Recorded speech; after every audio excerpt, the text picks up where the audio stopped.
Hello, good evening, and welcome to another edition of The Probe. I am Emefa Apau, will be your host for tonight, and we have a crucial conversation lined up for you, focusing on the Medical Laboratory Professional Workers Union and their recent strike, its impacts and their key concerns.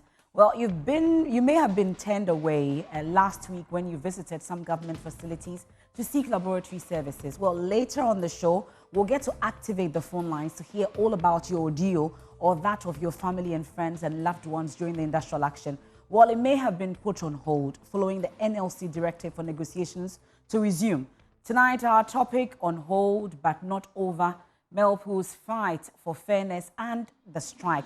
And the way forward is the issue that we are delving into. That's the recent strike, the challenges faced by the medical laboratory professionals, and what the future holds for their quest for equity and justice. So like you see behind me, temporarily suspended. They say it's on hold, that's what they call it. And we'll get details of that tonight. So what has been the issues? Well, let's go into the details. Let's talk about the impacts first. We'll start with the issues about the impacts. There were delayed test results, postponed surgeries and procedures, compromised patient care, pregnancy complications. We interacted with a number of pregnant women and children who were the most affected by this particular action. Then their demands. Let's talk about the key demands that these lab professionals have been demanding. Theirs is a better condition of service. That's what they're asking for. Their financial clearance for recruitment of qualified unemployed lab scientists. And this has been on since 2018. They want them to get that financial clearance so they can start working. What exactly do they do? Because during the strike, there were those who say that really their impact may not be felt because really are they in the scheme of affairs? What exactly is their role when it comes to the provision of medical care or medical attention? What we know that they do is conducting laboratory tests, that's blood, urine, tissues, amongst others, in some cases sputum as well, and collecting, handling of specimen. They also operate and handle lab equipment and ensure test accuracy, which is the key concern for us. And then also we go on knowing what they do now. The issues about the timelines. Well, the strike notice was given on the 3rd of June, 2024. Then going into it, they started a strike on 17th June, 2024. Then we're told about the negotiation with NLC and the Fair Wages and Salaries Commission. Well, we saw a statement from the Fair Wages and Salaries Commission describing them as being unfair to the process and the fact that there were some negotiations that were underway and they've gone ahead to declare this particular action. Then on 21st of June, 2024, that was on Thursday after their meeting. Then on Friday, they held a press conference to tell us that it's been temporarily suspended. This is the journey so far in terms of what the timelines have been. Yeah, if we are done, then we can go into it. So let's talk about the strike notice and response from the Fair Wages and Salaries Commission I've been telling you about.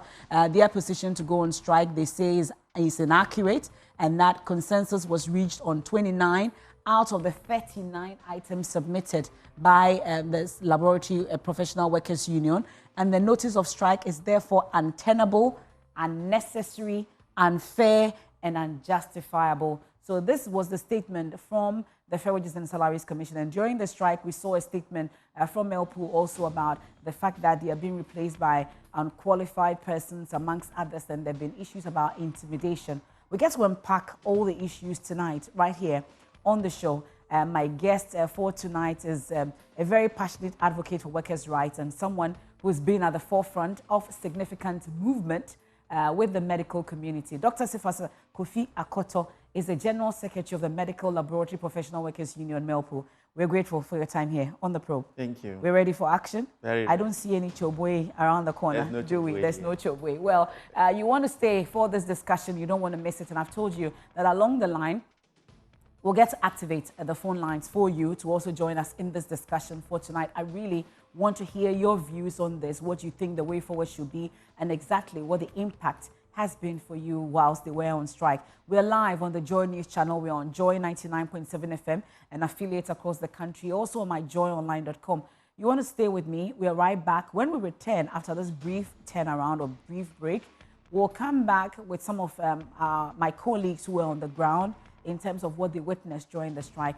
Right here in the Greater Accra region, we visited 3 facilities and then also in the Ashanti region. Do stay with me. I am Emefa Apau, and this is The Probe.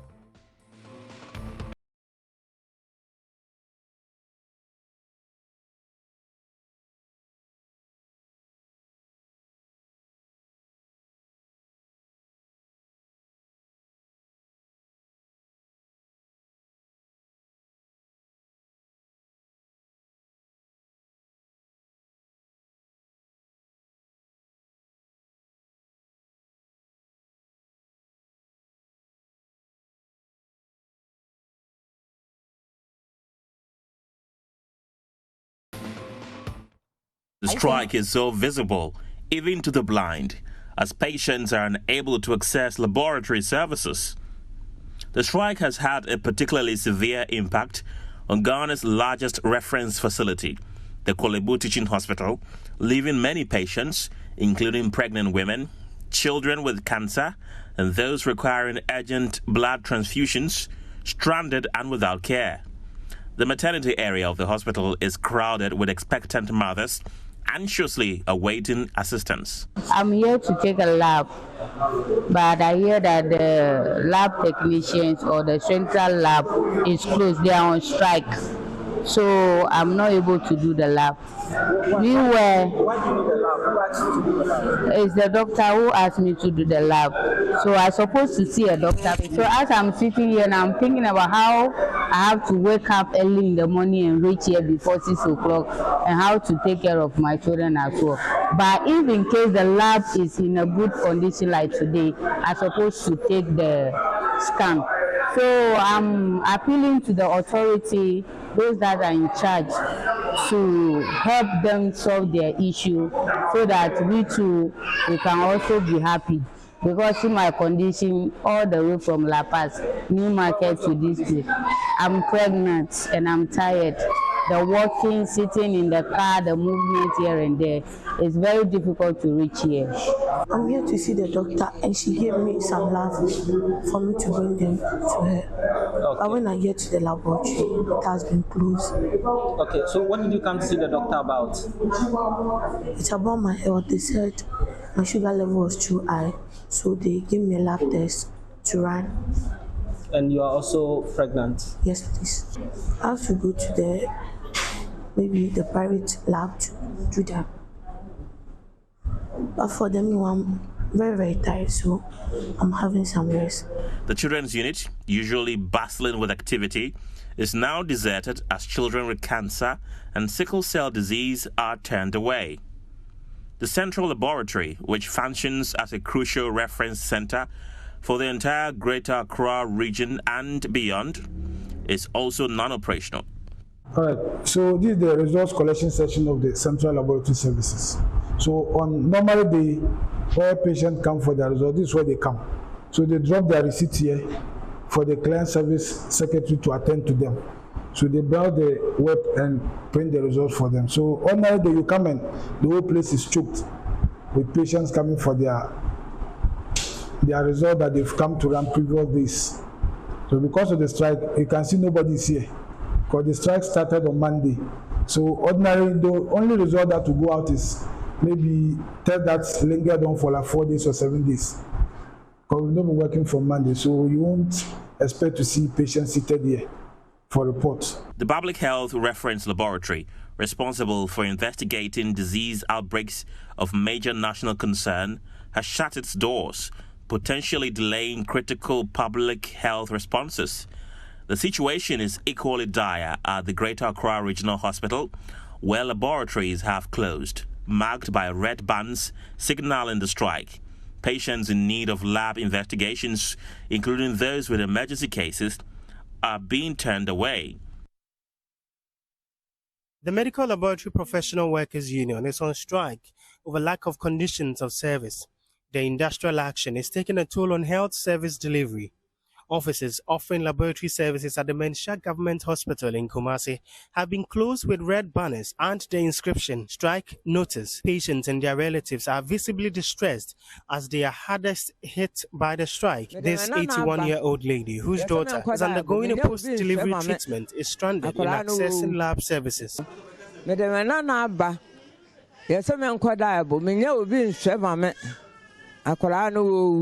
My child is dying. I am begging you, government of Ghana. I am old. Where am I going to get money to access private facility?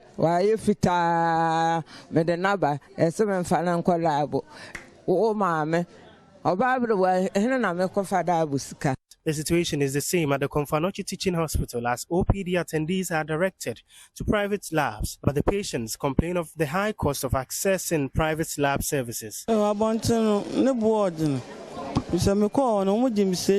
cost outside is expensive. They took 670 cedis, which ordinarily I wouldn't pay if I had the lab service here. So a subsidiary effect of the strike action is that other offices have been closed and not working. For example, the disease control units, who await results from the laboratory to act on, have also been left idle. And it's the same situation when you go to the maternity unit as well. The Ministry of Health has appealed to the striking lab workers to call off their strike and return to the negotiation table. The Ashanti Regional Chairman of the Ghana Association of Medical Laboratory Scientists, Dr. Eric Kofi Edu, told Joy News the role of laboratory scientists in hospitals has been undermined for a long time. It is not a wish that we get to at this point. I mean, all of us have sisters, brothers, family people and all that. So in times like this, sometimes I feel that what if my mom is ill? What if my sister is ill or something? But you see, we wouldn't have wished that things got here. But it's unfortunate that we need to make things happen. You see, the medical lab scientists have been ignored for a very long time. The medical lab scientists play a very pivotal role in the healthcare delivery system. But you see, things have gone too way back, and then we feel.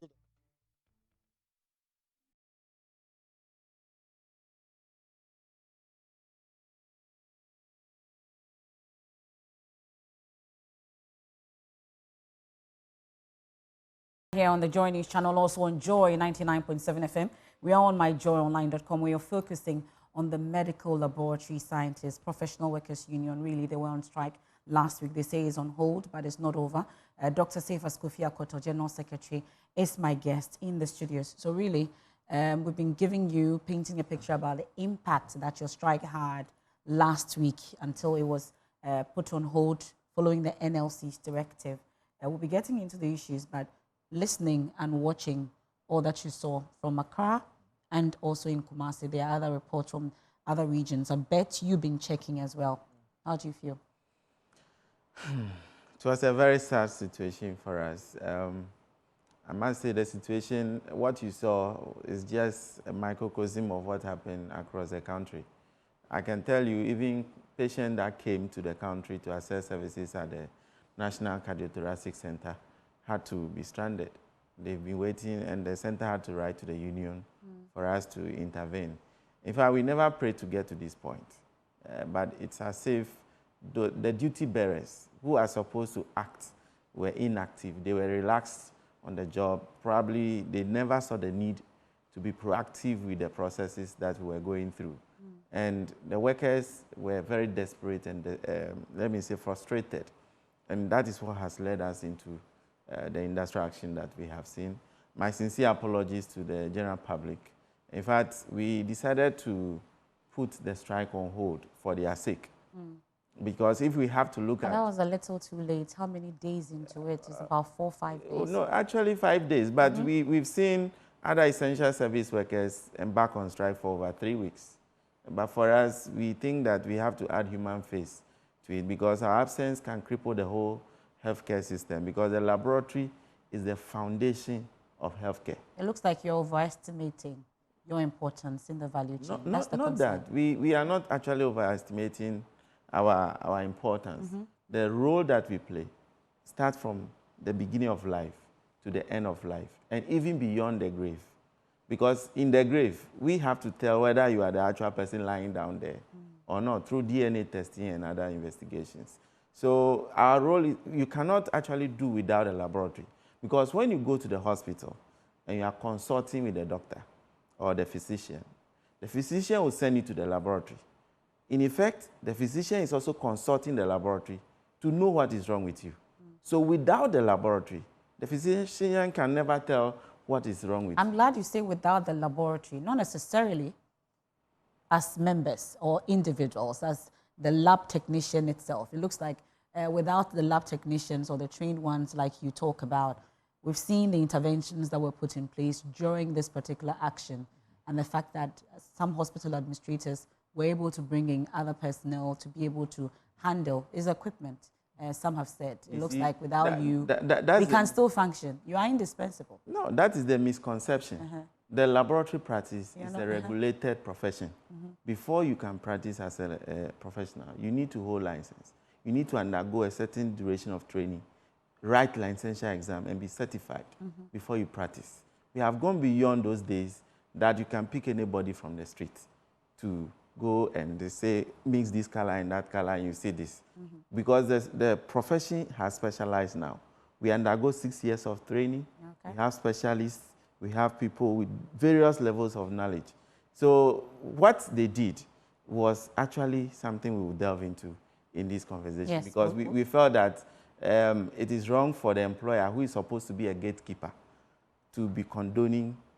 But what were you expecting the employer to do? Watch people get turned away and looking at the devastating impact it was having? I can tell you that they were not. They should sit and watch? They were not doing that necessarily because they care.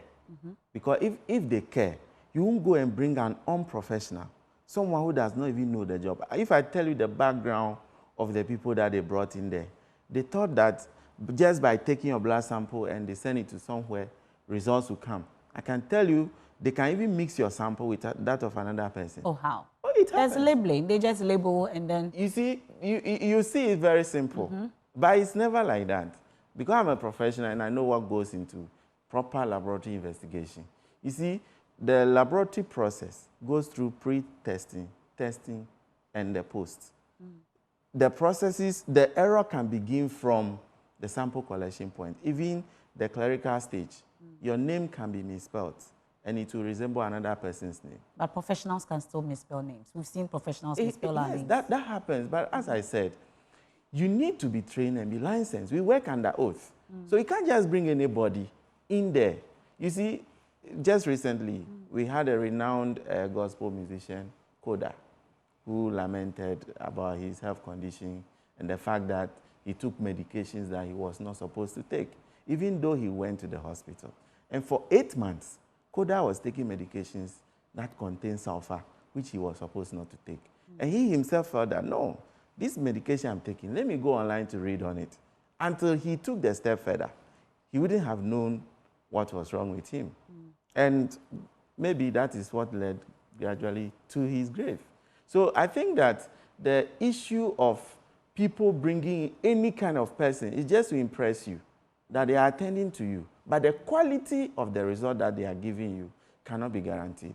And that is something I can tell you. Okay. Well, these are issues that we'll get to delve into. But let's go back a bit. Let's start from Thursday's meeting. What happened? I would want us to delve into the 29 out of 39 issues that has been resolved. You only have 10. So some wonder why you would still go on an action or embark on an action such as this when you have 39 issues and 29 of them have been addressed. It means that the 10 remaining 10 can be addressed. But let's talk about Thursday's meeting. What happened that led to you putting on hold this particular action? Yes, we decided to put the industrial action on hold because we are law-abiding people.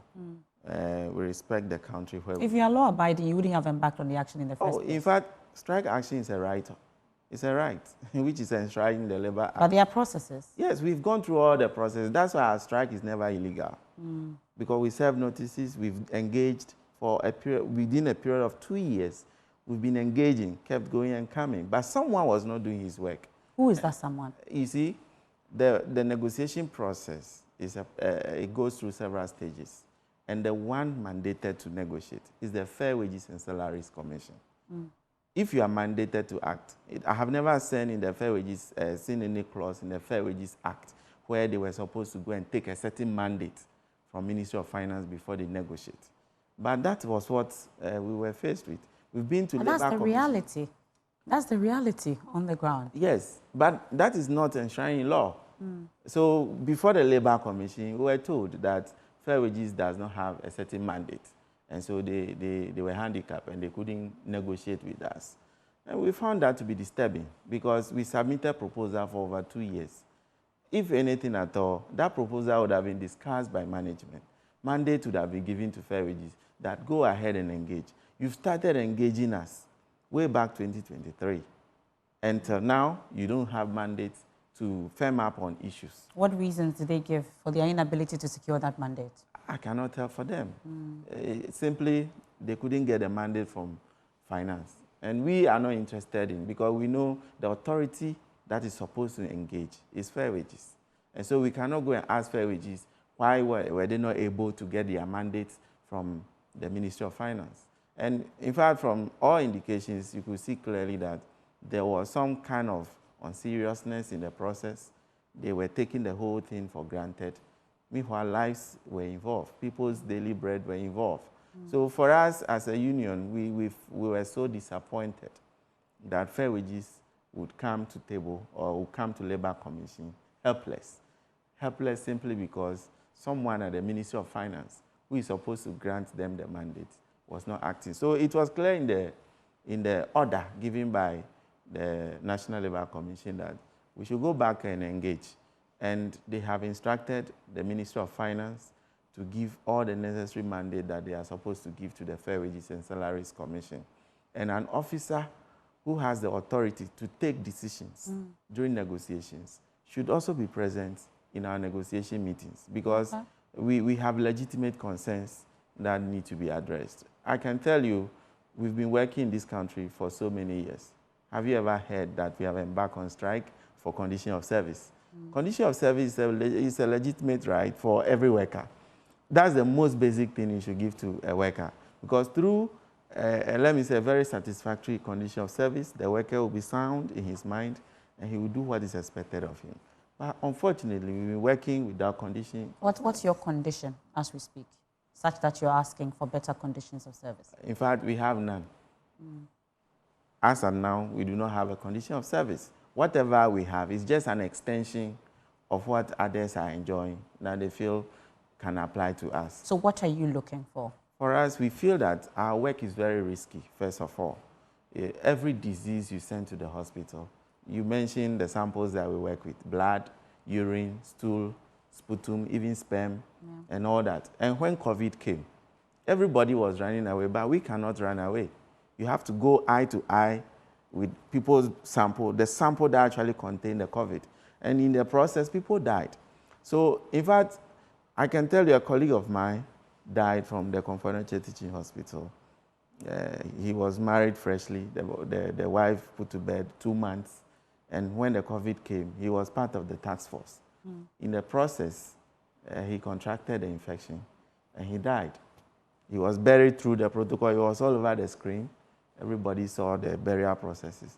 Unfortunately, management never followed up. They were promised that they were going to give some insurance benefits and all that. And there were announcements about these insurance benefits? Yes, but the family never benefited as we speak. And he wasn't the only one. We lost several gallant members of our profession. But unfortunately, nothing is sustained. So it means that we risk ourselves without an insurance. And when you are sick, you are left to your fate. And if your family cannot support you, then you die. Already the salary is not good. Laboratory workers deserve to be insured because everybody fears needle. When you come to the hospital, I'll use needle to take your blood sample. And in the process, as you are afraid, you will also be doing some reaction. And in several instances, we get needle stick. At times, maybe the needle will even enter your vein, and as the struggle goes on, the same needle will choke the individual who is attending to you. if you have HIV in your blood, that HIV incidentally will be injected into the person's body. Yeah. And he will get an infection. If you have hepatitis B, the person will contract it from that. So we see it as an occupational hazard. But at times, it is not something that you can easily tell that this situation can render me helpless or vulnerable in future. So the job compromises the health and well-being of the people. So there is need for us to look at it, that me as a medical lab worker, I should be insured. When I'm sick, the employer should be concerned.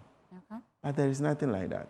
The employer is not concerned as we speak. At all. When you are sick, you take care of yourself. How? How come? That is it. Because you don't have a condition of service that stipulates that the employer should be responsible for you. Another important thing, we use our eye to interpret the test results that we do or we conduct. If you have a poor vision, you can wrongly interpret the results.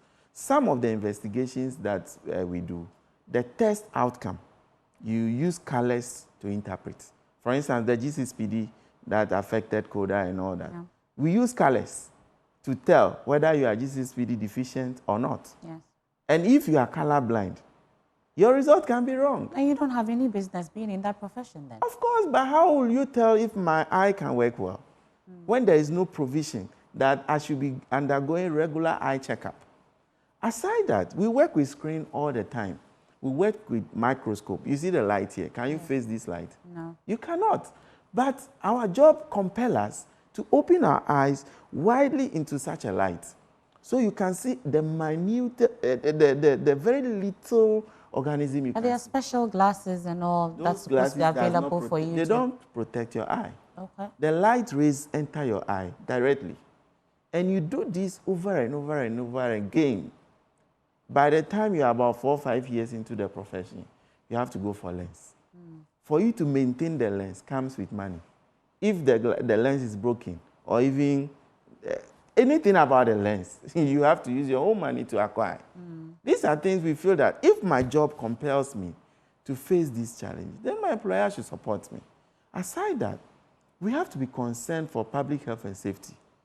You see, I, for instance, when I close from work and I get home, I don't even hug my wife or allow my children to welcome me because the dress I'm wearing may have pick infections from the laboratory.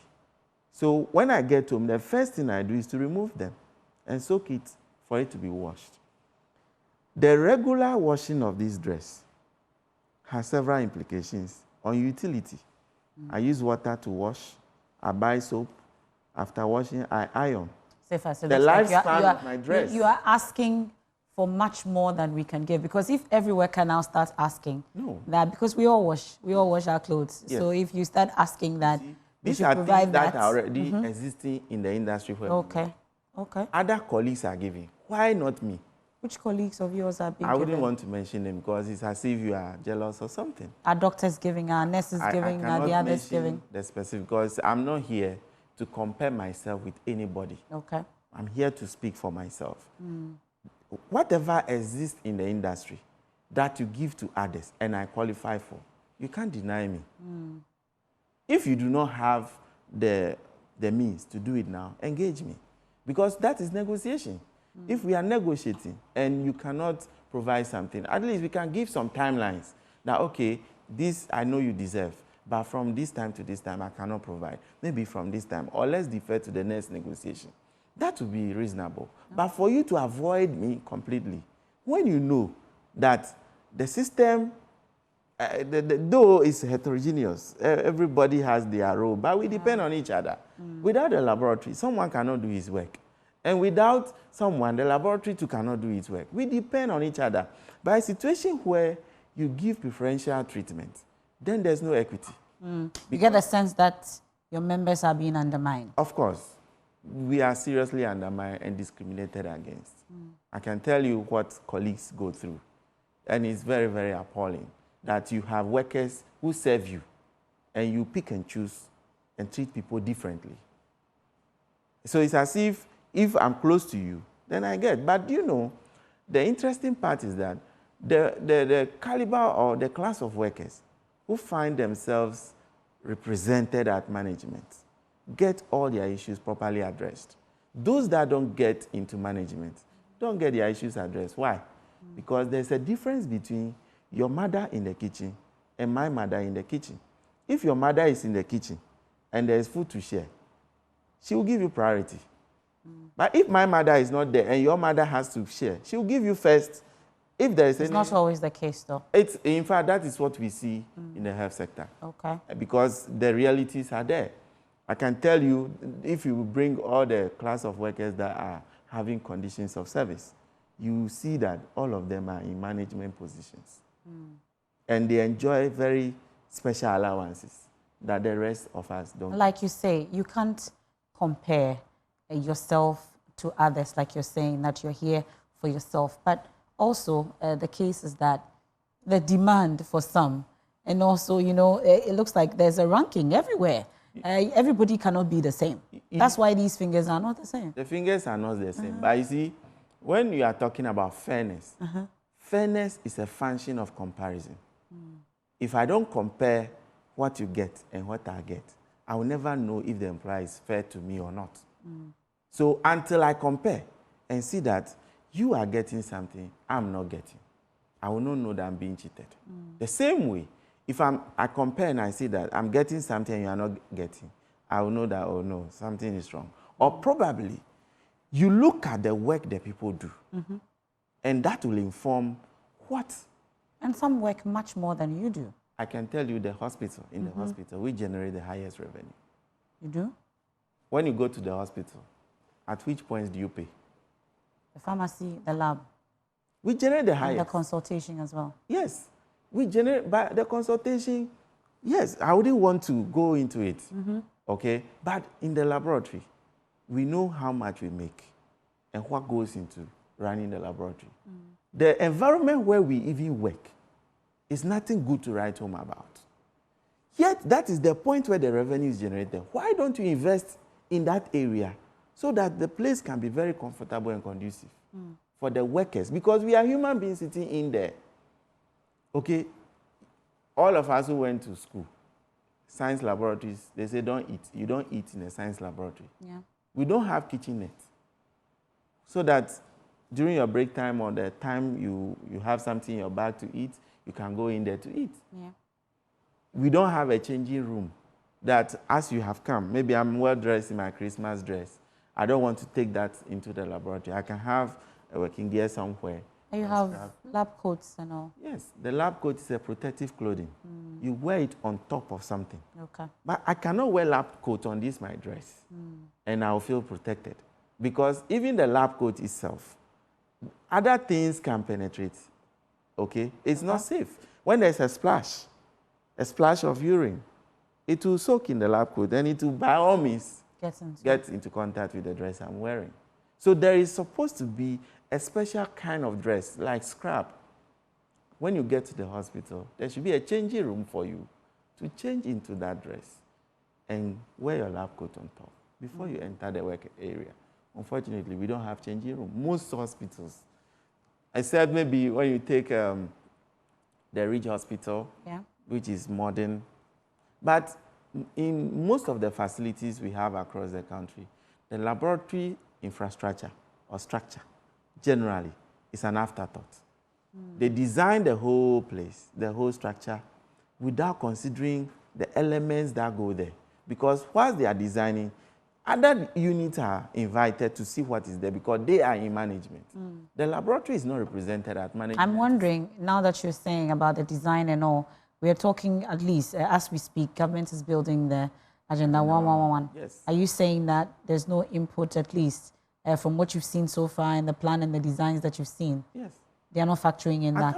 At all. You've checked? I'm the general secretary of our professional And so you've checked? Union. Okay, we have a professional body, which is the Ghana Association of Medical Laboratory Scientists. At no point were we involved. So we do not know until they are done. Then workers are sent there. You go and see. Then you see that this is not there, that is not there, that is not there. It's very, very bad. So I think as a country, we need to change our culture and the way we do things. Okay. So it takes me then to the issue I was talking to you about earlier, 29 out of 39 issues. At least we've been dwelling on the conditions of service. And then I also touched on the bit about the, you are looking for market premium. No, it's the issue about employment of some professionals. And there were two key issues that I talked about during the signing. So at least it takes two issues out of the 10 remaining issues that is left on the table, because we've heard the Fair Wages describe this particular action that you took as untenable, unnecessary, unfair, and unjustifiable. So if they've been able to give you 29 out of the 39 issues, the 10 issues left, I think why do you go those words that the Fair Wages and Salaries Commission used rather describe their action, not the action. Rather? Yes. It describes their own action, not Also, the action of the union. Because they can check from the files the history of our negotiation. And I can tell you for a fact that until we write a distress letter, Fair Wages never had the reason to engage the union. Even before we started the engagement, to sign rules of engagement, it took the instruction of the National Labour Commission. And each engagement that the union had with the Fair Wages, until there's a distress letter from leadership, Fair Wages never saw the need to engage. but you were negotiating. Yes. You were still talking. At least they were engaging you on various fronts. And like I said, they've been able to give you a number of your demands. And you had just a few more demands to go. Then you hit, and then you stop working. No, that's not the point. You see, when you are giving 29 out of the 39, the figure itself is even wrong. It means what's the they figure? they are not accurate in the... What's the figure then? Give us the accurate figure. We have 42 items before. 42? Yes. Okay. And out of the 42, 29 were agreed upon. Okay. We have 13 outstanding items before our last engagement on the 31st of May 2024. And when we went to that meeting, we thought that Fair Wages came to tell the National Labour Commission that they have now secured mandates. So we're very happy. Okay. At that time, our members were desperate, and there was pressure on the leadership. We became handicapped. I can tell you, the industrial action our members have embarked on is not something we prayed for. And me as a leader, I wasn't very happy. I feel I have even failed as a leader because I never wanted to pretend over any industrial action. But the situation compelled members to go on the rampage. And instead of leading the people are now leading the leadership because they felt executives are not being pushy. We are not able to act on their demand. And the employer probably has bribed executives. These are all issues in the system. Were you bribed? That's what members think. Were you bribed? How can I be bribed? I cannot sell my integrity. How much can someone give to me compared to my regular salary that I'll be taking? My regular salary is more important for me than anything someone will promise me.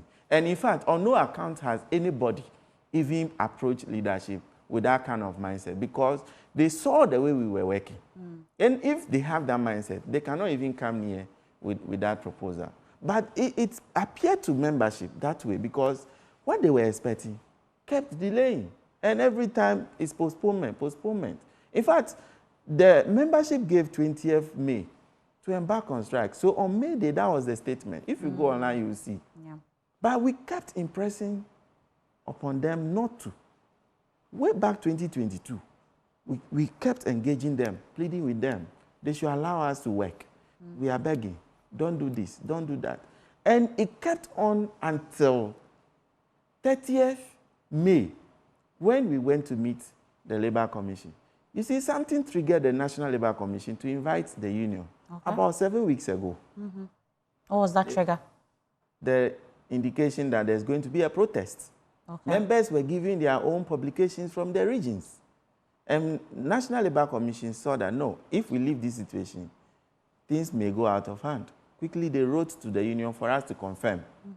We responded and confirmed that, yes, indeed, there are issues, and we need to meet and talk about them. Labour Commission invited Fair Wages, Ministry of Health, and the union. We met. We went into the issues. And Fair Wages came to state clearly that they were ready to engage. But unfortunately, they don't have the mandate that is required for them to negotiate with the union. So inviting us for a meeting, it means they have nothing to offer us. So on what grounds should they even invite the union? So it means that fair wages was also handicapped. The Labour Commission instructed, they directed that the Ministry of Finance should give mandate to the Fair Wages and Salaries Commission. Within 2 weeks, we should negotiate and report back to the commission. We went again. Fair Wages was able to meet us, but they never had a proper mandate. And this kept on and on for about 4 different engagements at the Labour Commission.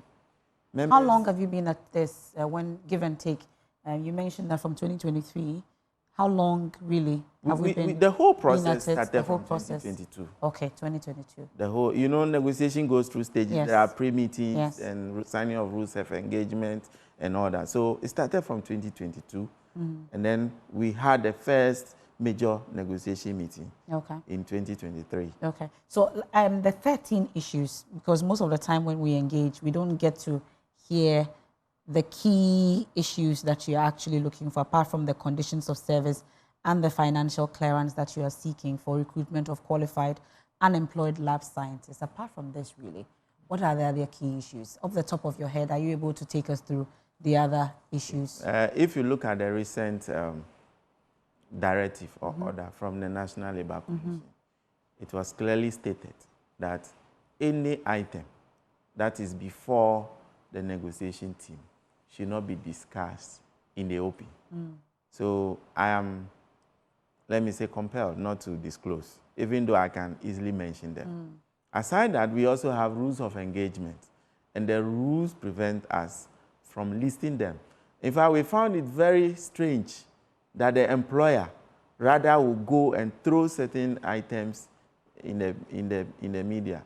But we understand that they were doing that out of malice. But you owe us that also to understand what exactly it is that you are looking for which reason you embark on an action that is impacting us as a people. We stated our reasons. The first reason was the demand for condition of service.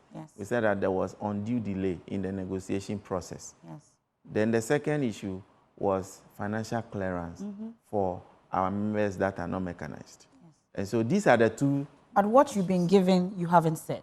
No, at least you've been giving some. The condition of service is a whole document on its own. Okay. It spells out promotions, it spells out your leave, it spells out your job progression, and even if you have grievances, how it should be resolved, your health and safety, and all that. So it's a comprehensive document that is not only monetary. If we are talking about the monetary, then maybe we are trying to do that out of mischief, because we have a comprehensive document. I mentioned to you that we never had any condition of service. In terms of percentages, what's the percentage of the monetary demands that you're making, you would say? In fact, since you don't want to say the 29, the 29 that they are mentioning to me is a lot of nothing. A lot of monetary, nothing. No monetary in the 29. In Ghana, we have categories 2 and 3 allowances.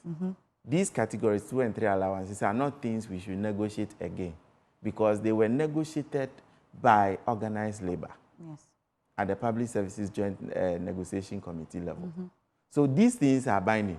Every worker in Ghana is entitled to it. But when I come before you and you still want me to negotiate, when you cannot even vary any of those items, you haven't done anything. That's why I'm saying it's a lot of nothing.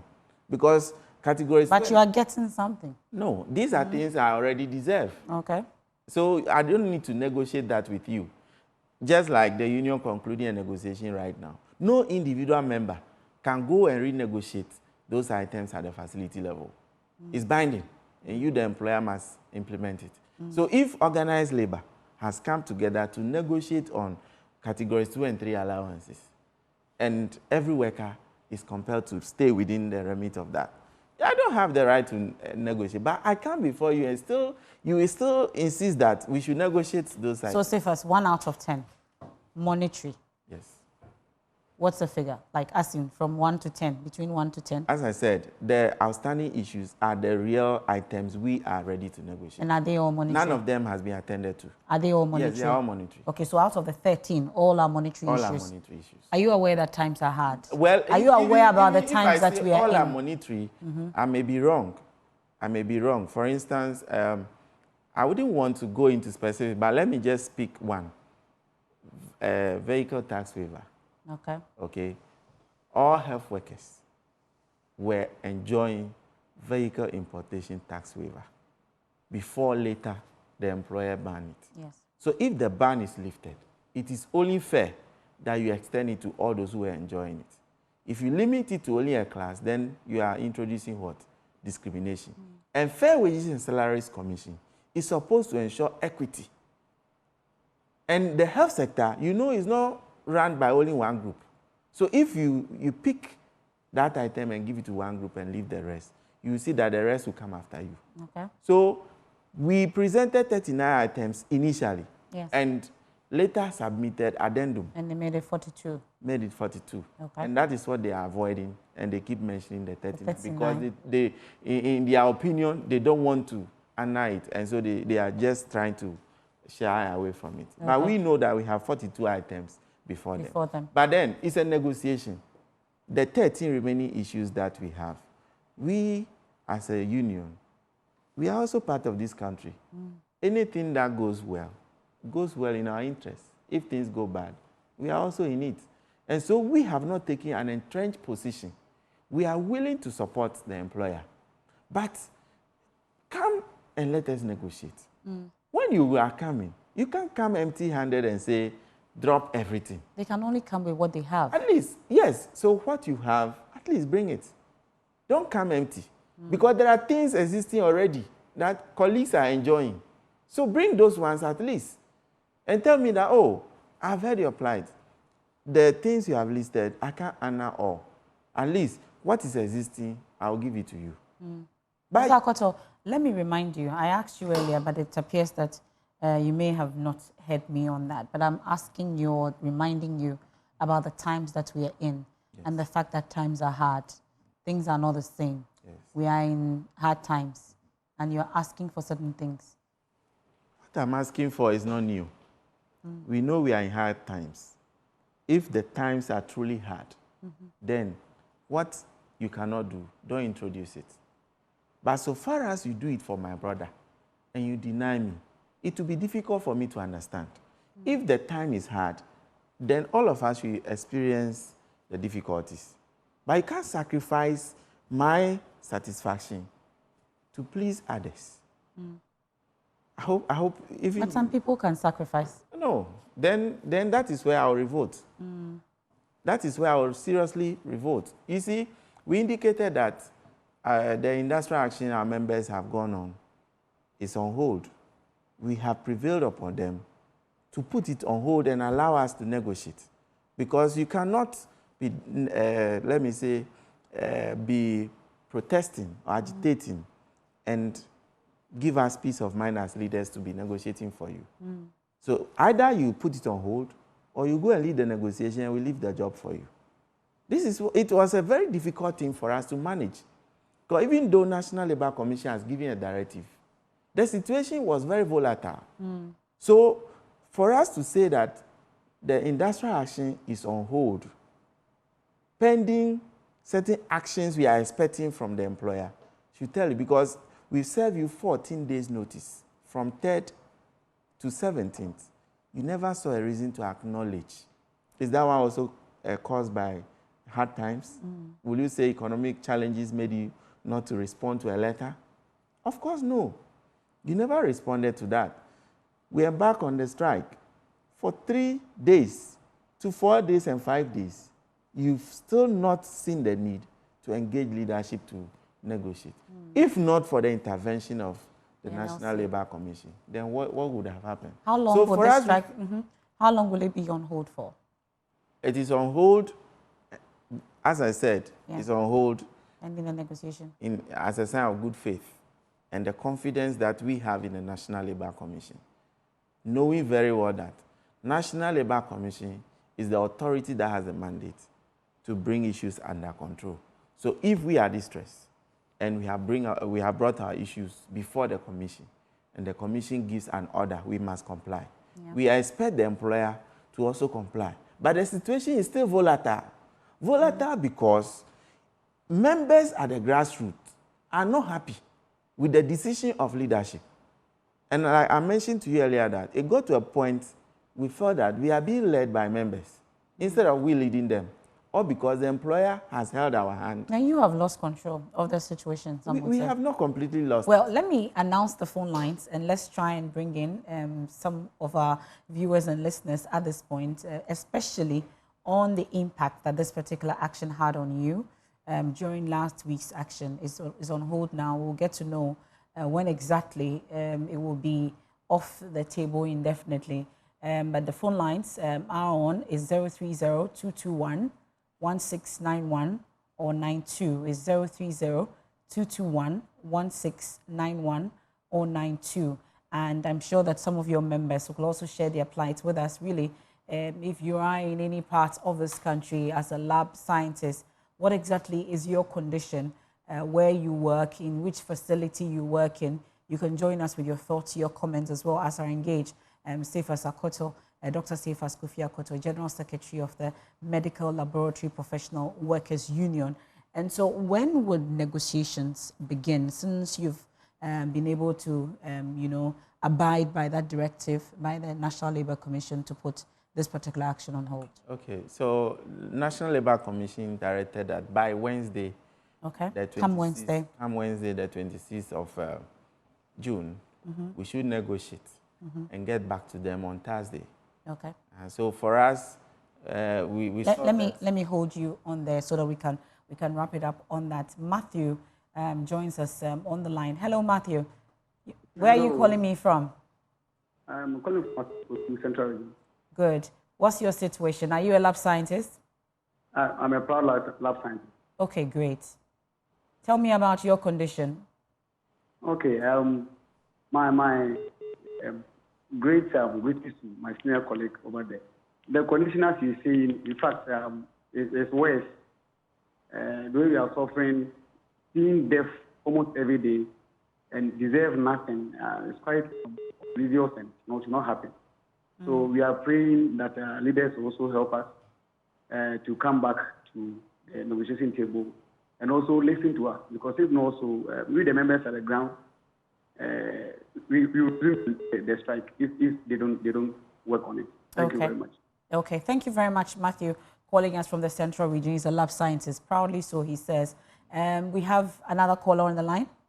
Franklin, where are you calling me from, Franklin? Good evening. Yeah, I'm calling you from Savannah region. From where, sorry? Yeah, so I'm actually a medical lab scientist. Central. Savannah. Okay, Savannah region. Okay, good. Please. Yeah, and I just want to share my frustration as a lab scientist. Okay. When COVID strike, this is one of the frustration that I can't even forget. I had COVID strike working as a medical lab scientist. I had nothing from COVID. There's no attestation, not with to act that much. What if is it alive? So medical lab first at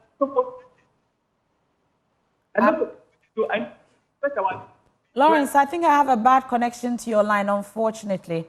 We have to leave you. Stephen in Kaswa, good evening. Good evening. Hi, Stephen. Are you a lab scientist too? Yes, yes. Okay, tell me about your plight. Yes, first of all, I would like to extend my greetings to my brother, Dr. Sokosako. I am a victim of what he just said. You know, I entered into the profession some years ago, and I had no... Oh, no. I lost Stephen in Kaswa as well. Apologies there. Well, Derek is joining us from airport right here in the Greater Accra region. Hello, Derek. Yes. Looks like... Also a lab scientist, Derek? I'm a lab scientist. Good. It looks like people don't really know about the importance of the lab. I am a microbiologist, and I have realized a lot, sometimes when the results with the patient is dead, and people really, the doctor, we do everything for the doctors. We determine which antibiotics that the doctors would use. So without us, there is like, it looks like the doctors can do anything, but we are the ones that are treated poorly in the lab. And I think it's poorly in the healthcare system. It's very, very frustrating because we stretch ourselves to do the best for the patient, but we are not treated fairly. And I think that the strike, I'm sad that we are called off the strike because our needs is yet to be met. Even though we are suffering too, Derek? Yes. Okay. So, well, those that are actually taking care of, we are the ones taking care of the patient. Okay.